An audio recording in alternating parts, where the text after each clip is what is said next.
Okay, so tonight for our masterclass, we are going to be now looking at the fourth chakra, the Anahata chakra, which is located in the chest and also even beyond that. So it's the whole chest area.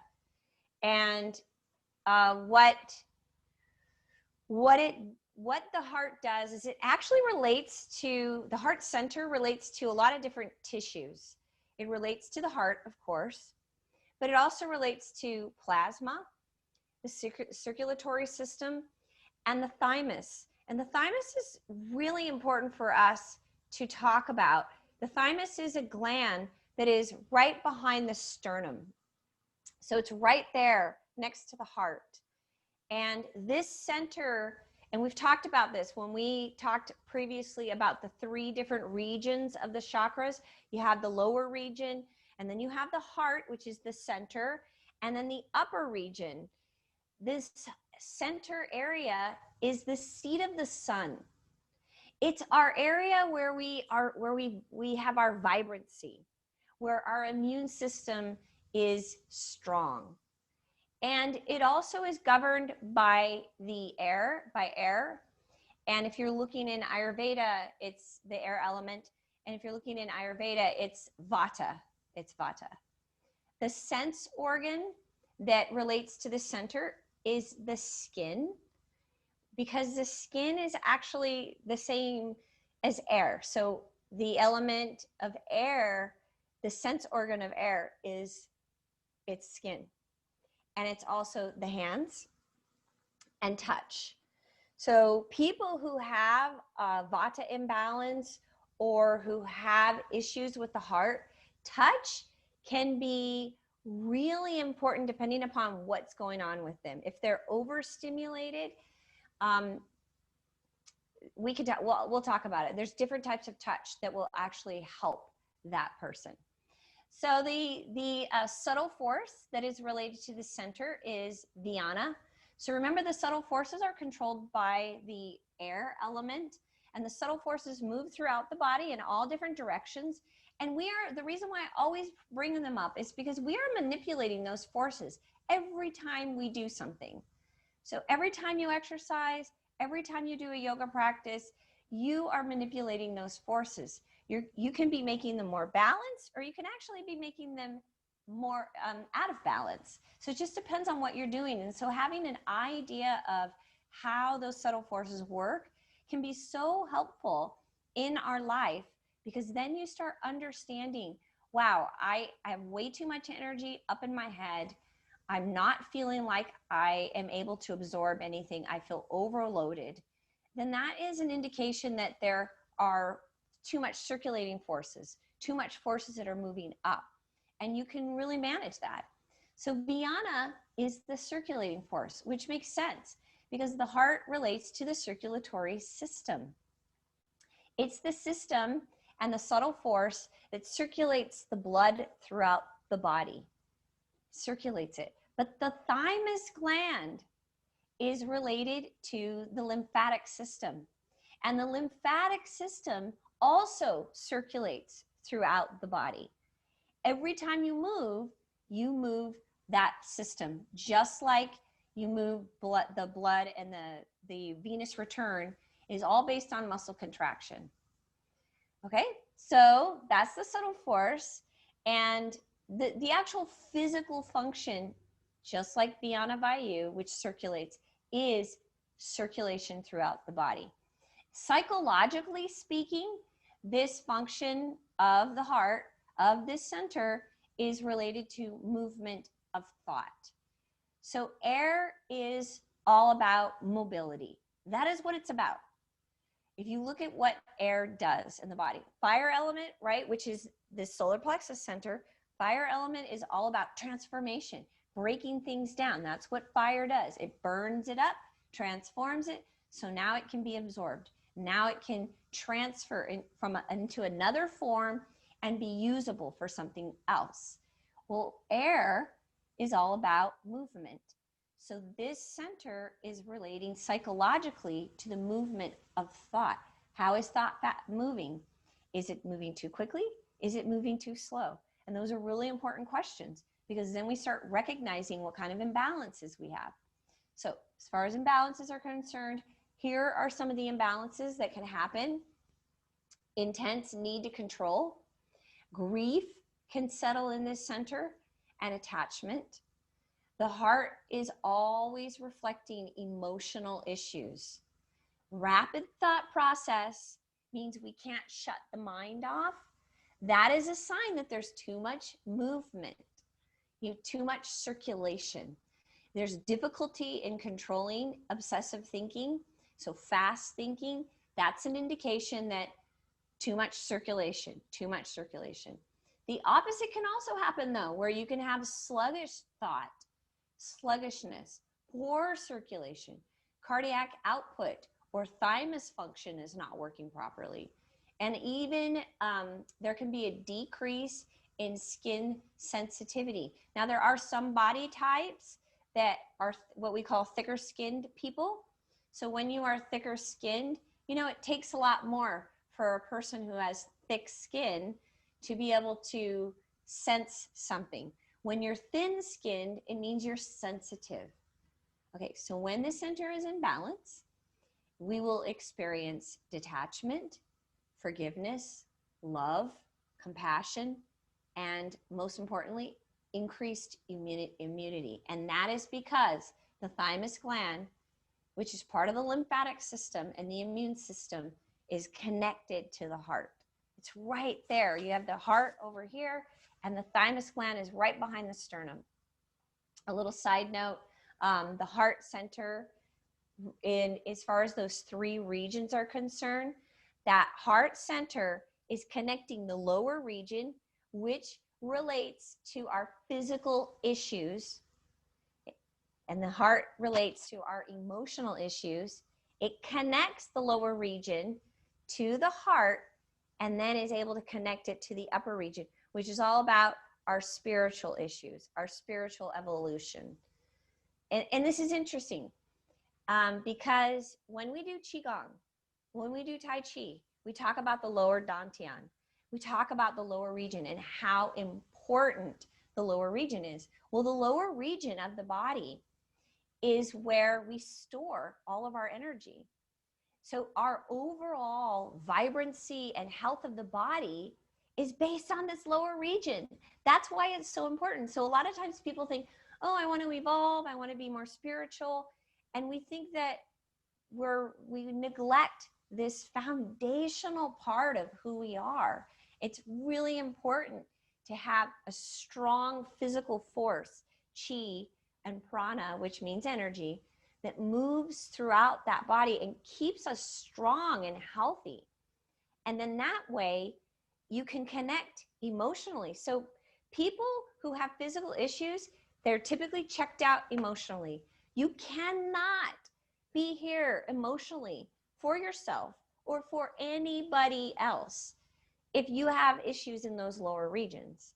So the heart, it's a really important center, but you have to make sure that you've dealt with the physical stuff. You are taking care of your body.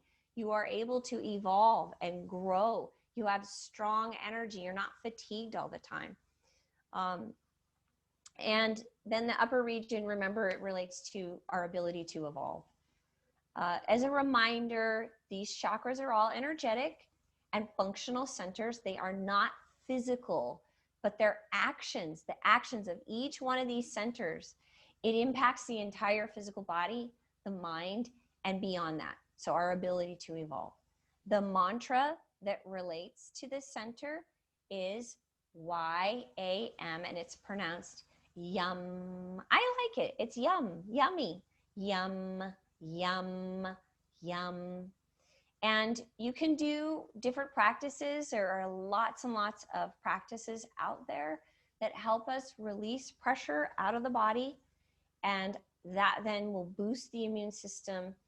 And then the other thing that I really love about doing this heart type of practice is that it helps us develop trust. So when we have strong lower region, lower Dantian, lower region, and the emotional center comes into balance, Not only is our immune system strong, but we have this deep trust. We're able to have trust. And that's not something that you bring in intellectually. It's something that comes out of bringing those centers back into balance. So tonight, we're going to actually go right to the floor, lay down on our back. So go ahead and do that. And we are going to start with a breathing technique. We're going to bring breath into the lower dantian, into the lower region, the lower chakras. We're going to imagine that we're expanding first to the sides. You're just breathing into the belly, expanding to the sides. That's how we'll start. And then we'll expand front to back and the sides. But then from there, we will pull the breath, pull that energy up to the heart and connect it to the heart. So we will then connect to what's called that circular breathing, which, by the way, I've been teaching circular breathing for like 15, 20 years. Circular breathing is also called emotional breathing. It is what helps release pressures and imbalances that we have emotionally. So sometimes we are not processing emotionally. This technique is the best for it. So you're going to lay down on your back, and I'm going to talk you through it. I would definitely put something underneath your knees if you have low back issues, or maybe you can throw your legs up on a chair. Throw your legs up on a chair, or if you have a couch close by.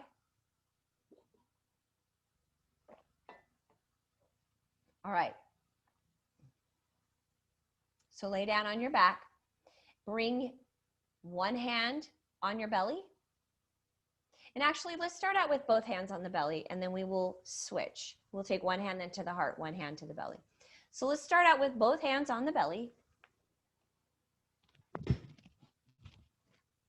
And close your eyes and start breathing into the belly. And the whole intention with this breath to begin with is to expand out to the sides. Expand out to the sides.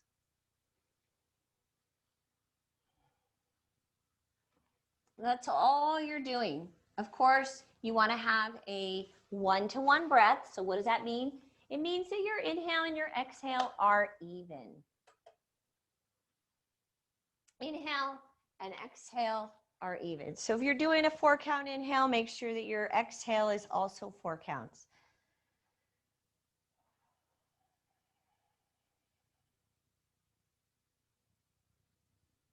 Four-count inhale. If you're able to lengthen the breath further, go ahead and do that. Maybe you're able to lengthen your breath to 6 counts.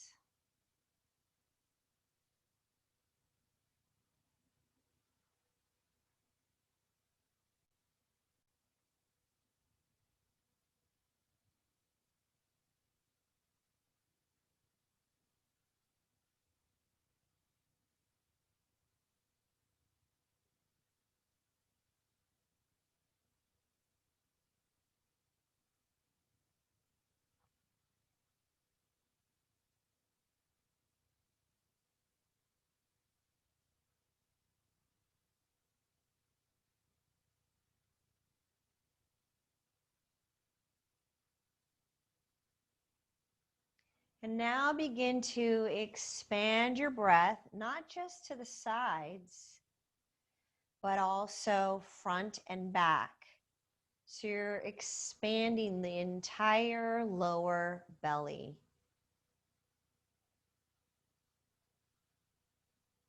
Expanding right to left.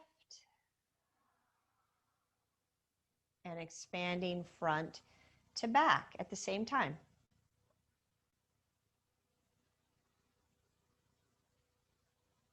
Keep the breath even. Make sure that whatever your count is on your inhale, that your exhale is the exact same count. And your breath moves in and out of the nose.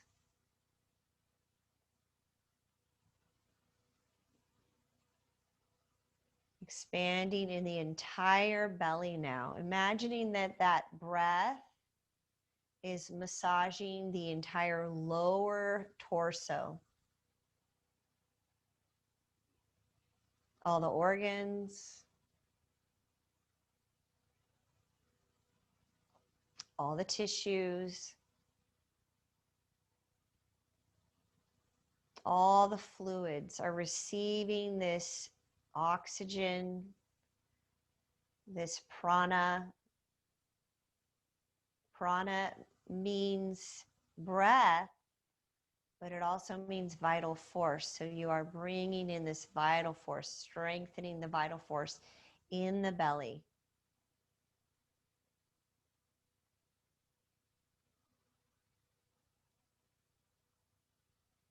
Good. And now we're going to take the right hand to your chest. Keep the left hand in the lower belly. And begin to fill the lower belly and pull it all the way up through the solar plexus where the diaphragm is, and continue up into the chest, and then loop back down.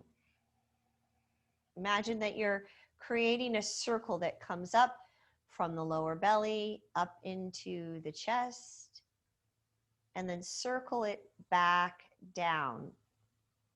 So it can come up from the belly.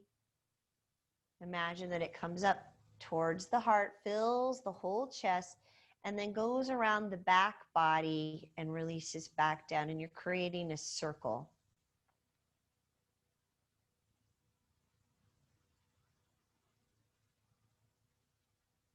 Keep the breath smooth and even.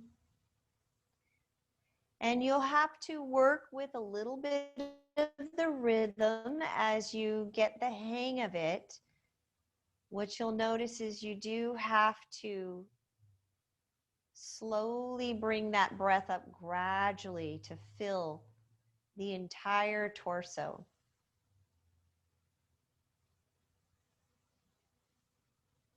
Slowly releasing the breath.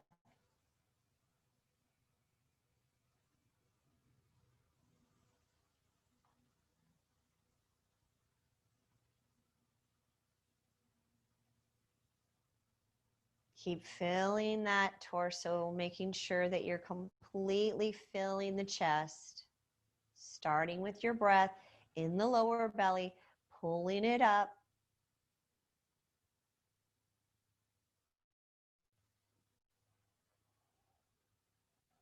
Good. And then we're going to turn it into the circular breath. And here's how we do that. You might notice that there is space. There is a slight hesitation after the inhale that connects you, transitions you into the exhale. And again, after the exhale that connects you to the inhale. And what we're going to do is eliminate that space. So your breath now is going to be an inhale that connects right to the exhale. That connects right to the inhale. Connecting to the exhale. Circular breath. Circular breath. Notice as you do this circular breath, you may have certain parts of the breath where the breath might stop. There's a hesitation. There's a little hiccup. Or one part of your breath might be a little easier than the other part.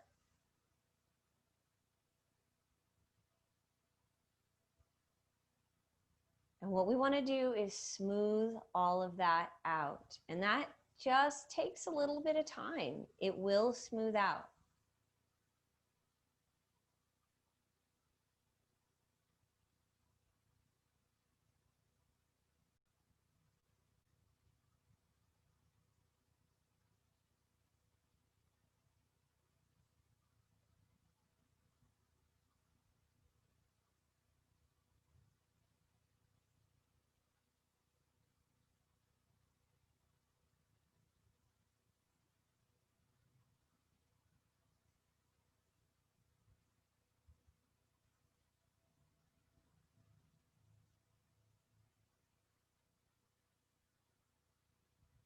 Few more breaths.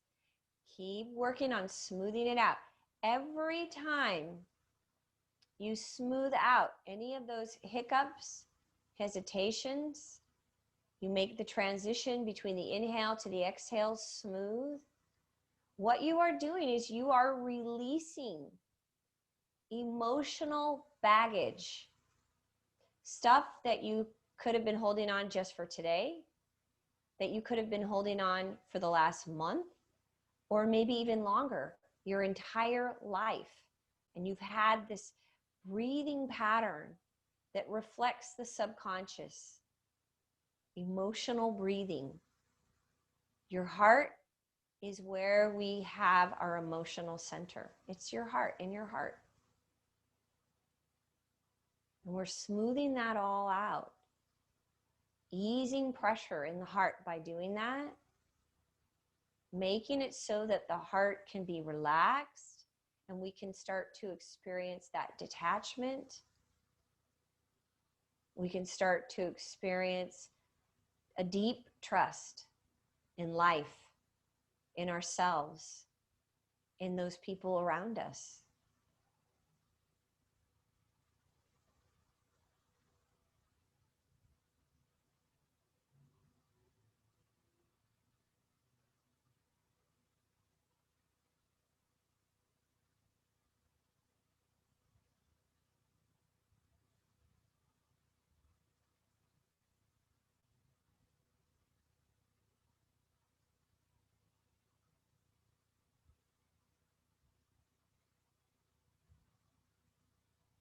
Good, and then a couple more breaths, just like that. Couple more breaths. And then slowly roll to your right side.